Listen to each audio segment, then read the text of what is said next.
సంతకం ఎందుకు పెట్టారంటే నాన్న కోసం అబద్ధాలు, నా కోసం నిజం చెప్పండి. గుంటూరు వచ్చినప్పుడు గుర్తెట్టుకున్నాం, సిటీకి వచ్చి సైడ్ చేసి జస్టిఫై.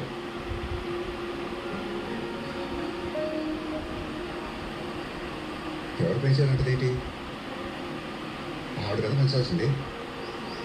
మీరే అన్నారు సార్, మీ అమ్మది మీరు లవ్ స్టోరీ. అమ్మ తొక్క. ఇందాక ఆవిడ సీరియస్గా తింటే చూస్తూ ఈ చెత్త అంతా క్లియర్ చేయాలి. అందు చూసావా ఎవరనుకున్నా చెత్త అంటే? మనమే. విరిగిపోయిన గాజు బెంకులు, పగిలిపోయిన పింగాణి ప్లేట్లు అనుకుంటున్నా. ఎప్పుడో చిన్నప్పుడు కొట్టాల్సిన అమ్మ ఇప్పుడు పిలిపించి ఇస్త్రీ చీర వేసుకొని మరీ కొడుతుందా?